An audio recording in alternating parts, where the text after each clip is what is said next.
Hi friends, welcome back to my channel Lavanya's life style. Friends, ఈరోజు వీడియోలో మనం తదాస్తు దేవతల గురించి కొన్ని విషయాలు తెలుసుకుందామండి. అసలు తదాస్తు దేవతలు నిజంగానే ఉన్నారా? అసలు ఈ తదాస్తు దేవతలు ఏ సమయంలో సంచరిస్తూ ఉంటారు? ఈ తదాస్తు దేవతలు తదాస్తు అన్నారంటే తప్పకుండా అది అయి నెరవేరుతుందా అనే విషయాల గురించి మనం ఈరోజు ఈ వీడియోలో తెలుసుకుందామండి. అసలు తదాస్తు దేవతలు నిజంగానే ఉన్నారా అంటే ఖచ్చితంగా ఉన్నారు అండి. ఆ తదాస్తు దేవతలు ఎక్కడెక్కడ ఉంటారు అంటే, ఈ తదాస్తు దేవతలు సత్కర్మలు జరిగే పవిత్ర ప్రదేశాలలో వారు ఉంటారనమాట. సత్కర్మలు జరిగే పవిత్ర ప్రదేశాలే వారి నివాస స్థానం. అశ్విని దేవతలే ఈ తదాస్తు దేవతలు. వీరు విశ్వకర్మ అంశ అయిన సూర్యుని కుమారులు. అశ్వరూపంలో ఉన్న సూర్యుడు ఛాయాదేవిని పుత్రులే ఈ తదాస్తు దేవతలు. మహాభారతంలో పాండురాజు భార్య మాద్రికి మంత్ర ప్రభావంతో నకుల సహదేవులుగా జన్మించారు.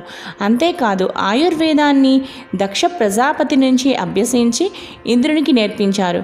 వీరి సోదరియే ఉష. ఆమె ప్రతిరోజు వీరిని బ్రహ్మ ముహూర్తంలో మేల్కొల్పుతుంది.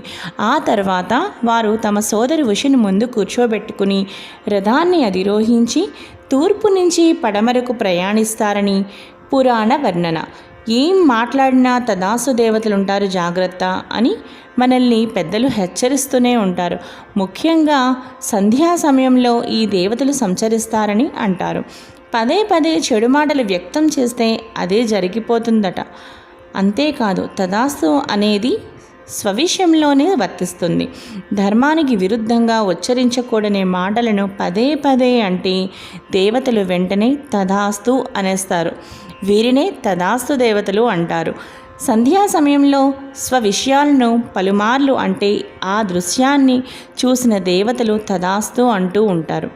ఎంత ఉన్నా తరచూ డబ్బు లేదు అని పలుమార్లు అంటే నిజంగానే లేకుండానే పోతుంది. ఆరోగ్యంగా ఉండి అనారోగ్యంతో ఉన్నామని తరచూ అంటే నిజంగానే అనారోగ్యం ప్రాప్తిస్తుంది. కాబట్టి స్థితిగతుల గురించి అసత్యాలు అవాస్తవాలు పలకడం మంచిది కాదు. అనారోగ్యానికి గురైనప్పుడు ఫలానా వైద్యుడి హస్తవాసి బాగుంటుందని అతడి దగ్గరకు వెళ్ళండని సలహా ఇస్తారు. వాస్తవానికి వైద్యులందరూ ఒకే శాస్త్రాన్ని చదువుకుంటారు. ఇక్కడ హస్తవాసి గురించి కూడా మాట్లాడుతారు. హస్తవాసి బాగుంటుందనే వైద్యుడు తన వద్దకు వచ్చే రోగులకు స్వస్థత చేకూరాలని పదే పదే కోరుకోవడంతో తదాస్తు దేవతలు ఆశీర్వదిస్తారు.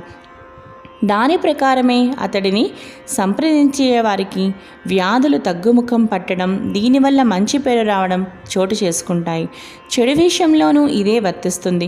ఒకరికి చెడు జరగాలని కోరుకోవడం లేదా మనకు జరుగుతుందేమోనని భయపడడం వల్ల కూడా తదాస్తు దేవతల ప్రభావంతోనే అవి ఫలిస్తాయట. మరికొన్ని దుష్ఫలితాలు చోటు చేసుకోవడంతో ఇక్కట్లు పెరుగుతాయి. కాబట్టి మంచి కోరుకుంటే అందరికీ మంచే జరుగుతుంది. సో ఫ్రెండ్స్, చూసారు కదా, ఎంతో ఇంట్రెస్టింగ్గా అనిపించిన ఈ తదాస్తు దేవతల గురించి మనం చాలా ఆసక్తికరమైన విషయం తెలుసుకున్నాం కదా. సో ఫ్రెండ్స్, ఈరోజు ఈ వీడియో మీకు బాగా నచ్చినట్లయితే తప్పకుండా లావణ్యాస్ లైఫ్ స్టైల్ ఛానల్ని సబ్స్క్రైబ్ చేసుకోండి. అలాగే పక్కనే ఉన్న బెల్ సింబల్ కూడా మీరు యాక్టివేట్ చేసుకోండి మరిన్ని వీడియో నోటిఫికేషన్స్ కోసం. అలాగే ఎన్నో డివోషనల్ వీడియోస్ కోసం, ఎన్నో ఇంట్రెస్టింగ్ వీడియోస్ కోసం చూస్తూనే ఉండండి లావణ్యాస్ లైఫ్ స్టైల్. మరో మంచి వీడియోతో మీ ముందు ఉంటాను. Bye friends.